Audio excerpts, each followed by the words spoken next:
সকল প্রিয় ছাত্রছাত্রী এডুইন্টসের আরেকটি ভিডিওতে সকলকে স্বাগতম।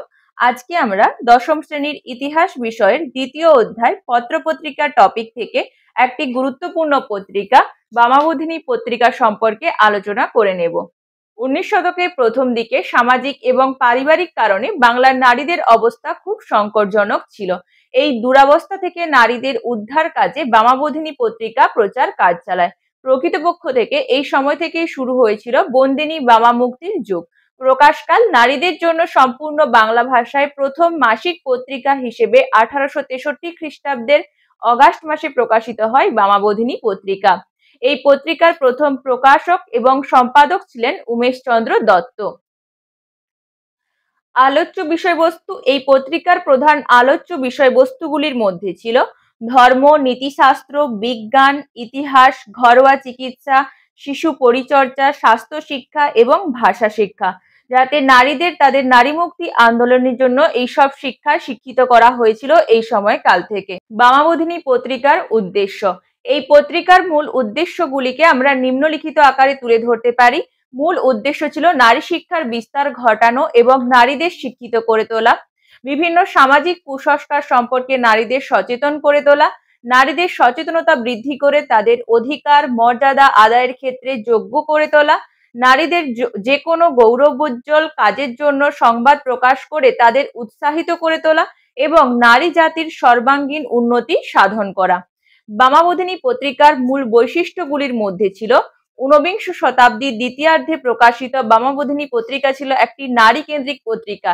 এটি কেবলমাত্র নারী কেন্দ্রিক ছিল, যে কারণে কিন্তু এর নামকরণ করা হয়েছিল বামাবোধিনী পত্রিকা। 19 শতকের নারী কেন্দ্রিক পত্রিকাগুলির মধ্যে এটি ছিল খুবই জনপ্রিয়।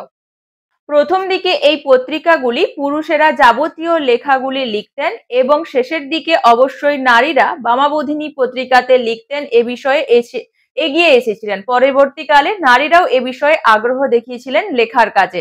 বেশিরভাগ ক্ষেত্রে এই পত্রিকাগুলিতে লেখকদের নাম প্রকাশিত হতো না।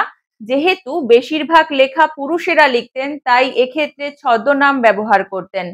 বামাবোধিনী পত্রিকার অধিকাংশ লেখিকাই ছিলেন অবশ্য গৃহবধূ। এর মূল বৈশিষ্ট্য হলো এটি যে গৃহবধূরা এই কাজে এগিয়ে এসেছিলেন বা লেখালেখির কাজে এই সময় এগিয়ে এসেছিলেন।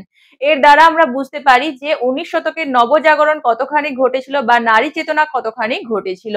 নারী মুক্তি, নারী প্রগতি, নারী স্বাধীনতার প্রশ্নে বামাবোধিনী পত্রিকা চরমপন্থীর বদলে মধ্যপন্থী হয়ে উঠেছিল।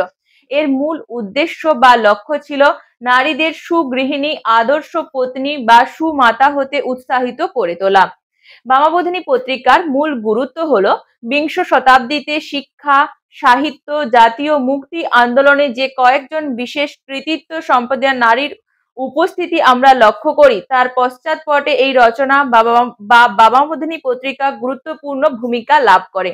আমরা 19 শতকে বা 20 শতকে যে সমস্ত বিখ্যাত নারীদের কথা জানতে পারি, যেমন কাদম্বিনী গাঙ্গুলি, যিনি প্রথম স্নাতক লাভ করেছিলেন, এই সমস্ত নারীদের অগ্রগতি ঘটেছিল কিন্তু এই পত্র পত্রিকাগুলির মধ্য দিয়ে। 19 শতকে সামাজিক রক্ষণশীলতা, প্রাতিষ্ঠানিক সীমাবদ্ধতার কারণে নারীদের শিক্ষা ছিল খুবই সীমিত। এই প্রতিকূল পরিমণ্ডলের মধ্যে বামাবোধিনী তার পত্রিকার মাধ্যমে নারী শিক্ষাকে গৃহস্থের অভ্যন্তরে পৌঁছে দিয়েছিল। নারী শিক্ষার পাশাপাশি সমাজে নারীদের বাল্যবিবাহ এবং কুফল ও অসম বিবাহ ইত্যাদি নানান বিষয়ে বামাবোধিনী পত্রিকা নারীদের সচেতন করে তুলেছিল।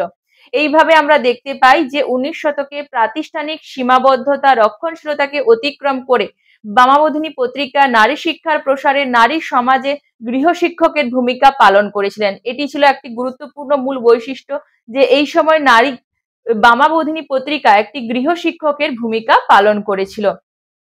আজকের এই ভিডিওটি এতদূর পর্যন্ত। তোমাদের ভিডিওটি কেমন লাগলো জানিও। যদি কোনো প্রশ্ন থাকে কমেন্টের মাধ্যমে বলতে পারো। আরো এরকম শিক্ষামূলক ভিডিও পেতে আমাদের চ্যানেলটিকে সাবস্ক্রাইব করুন এবং ফেসবুকটিকে লাইক এবং ফলো করুন। ধন্যবাদ।